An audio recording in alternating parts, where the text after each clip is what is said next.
Hello everyone, welcome to my channel Pooja economics and this is Pooja Saroha. तो अब हम presentation of data का diagrammatic presentation of data ये वाला टॉपिक कर रहे हैं। तो देखिए इसका मतलब क्या होता है। इसका मतलब है कि डाटा को प्रेजेंट करना डायग्राम के थ्रू, ठीक है।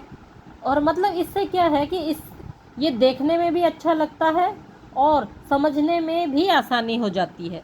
तो देखिए एक बात मैं अक्सर अपने स्टूडेंट या व्यूअर्स जो भी हैं आप उनसे अक्सर एक बात मैं अक्सर कहती हूँ कि अपना ना डायग्राम की प्रैक्टिस है ना वो 1 नंबर की रखें, क्योंकि मोस्टली इकोनॉमिक्स में जब हम कोई डायग्राम ड्रॉ करते हैं और अगर हमने एक्सप्लेन अगर कम कर रखा है लेकिन डायग्राम हमने अच्छा बना रखा है तो यकीन मानिए अगर 10 नंबर का क्वेश्चन है तो आपके 10 में से 8 मार्क्स कहीं पर भी नहीं गए, क्योंकि वो डायग्राम देख के एग्जामिनर अंदाज़ा लगा लेगा कि हाँ भाई डायग्राम अच्छा बना रखा है इसने, तो एक्सप्लेन भी अच्छा करेगा तो आगे पढ़ेगा नहीं, तो वो 10 में से 8 नंबर आपको पक्का दे देगा।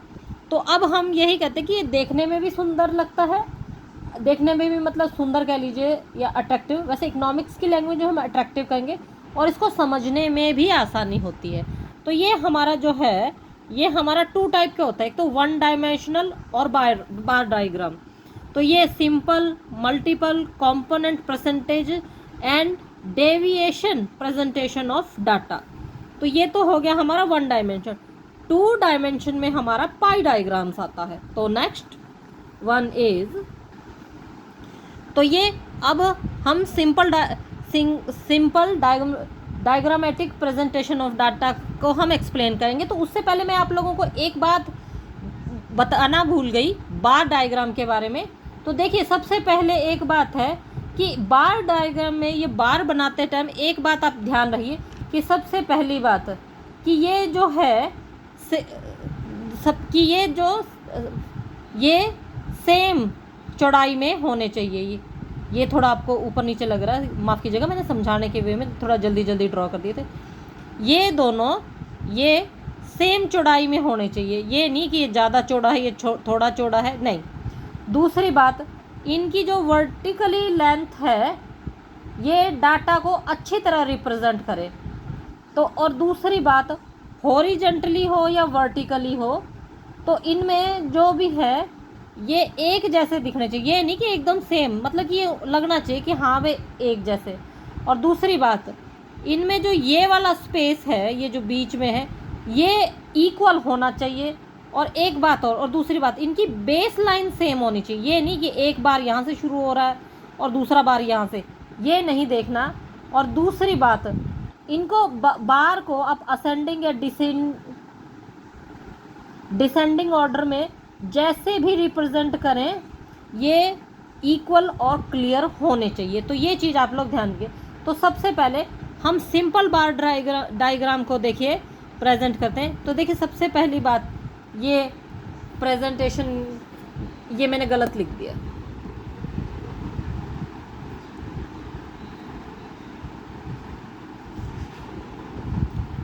ये यहाँ पर हम ये प्रेजेंटेशन में नहीं करेंगे, सॉरी माफ़ कीजिएगा, परसेंटेज में नहीं करेंगे। ये हम इसको हम मतलब रुपये में हम इसकी वैल्यू कन्वर्ट करेंगे कि हमें 2001 में हमें इतना %, हमें इतना फ़ायदा हुआ, या जीडीपी ने इतना ग्रोथ किया, इतने $1 मिलियन में या इतने मिलियन रुपये में जीडीपी ने ग्रोथ किया। तो ये देखिए ये बार डायग्राम हम इस तरह से बनाएंगे। 2002 और 3 में ये 30 है, ये देखिए ये 30 पे कर दिया। 2004 और 5 में 28 है, तो देखिए हमने 28 पे कर दिया। तो ये था सिंपल, यानी कि एक सिंगल बार डायग्राम। जब मल्टीपल है तो यहाँ पर ये 2 बार होंगे, तो ऐसे सिचुएशन में, तो यहाँ पे फिर मैंने परसेंटेज कर दिया, सॉरी। ये अगर प्रोडक्ट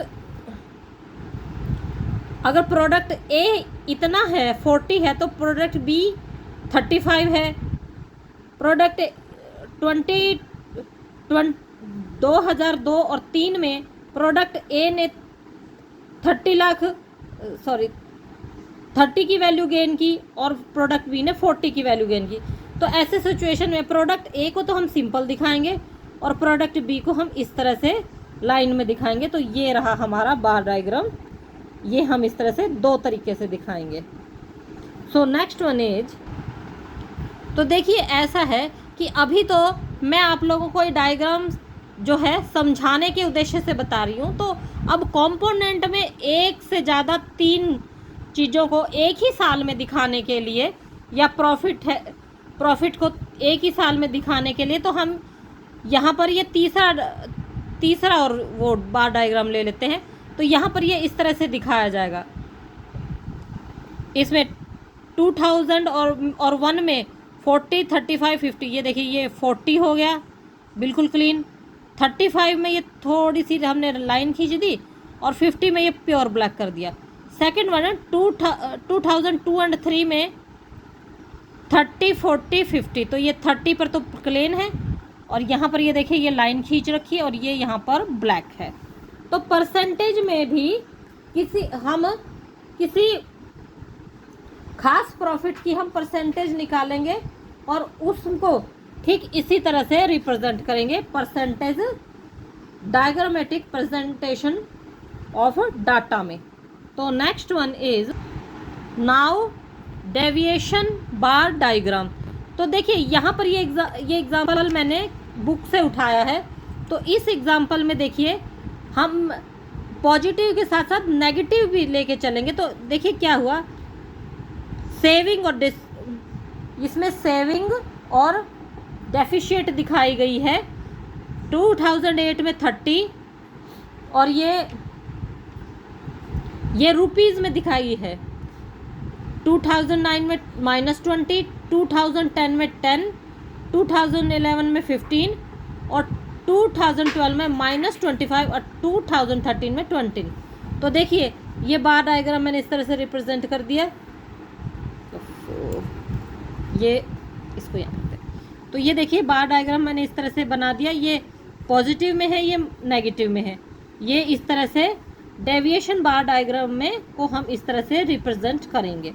तो नेक्स्ट वन इज पाई और सर्कुलर डायग्राम, वो इस तरह से होगा। तो सबसे पहले इसकी कैलकुलेशन निकालने के लिए वैल्यू ऑफ, ये वाला फॉर्मूला हम इस्तेमाल करेंगे डिग्री में निकालने के लिए, क्योंकि ये सर्कल में होता है।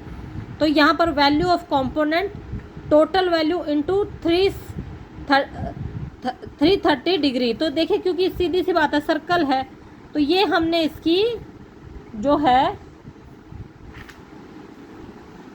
इसकी रेडियस ड्रॉ कर ली। तो यहाँ से तो इसको हम डिफरेंट कलर से शो करेंगे। तो इस तरह का डायग्राम आपने देखा ही होगा।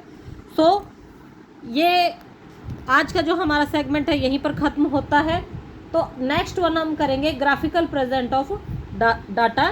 तो अब अगर आपको मेरा काम पसंद आता है तो प्लीज़ मेरे काम को लाइक कीजिए, शेयर कीजिए, सब्सक्राइब कीजिए।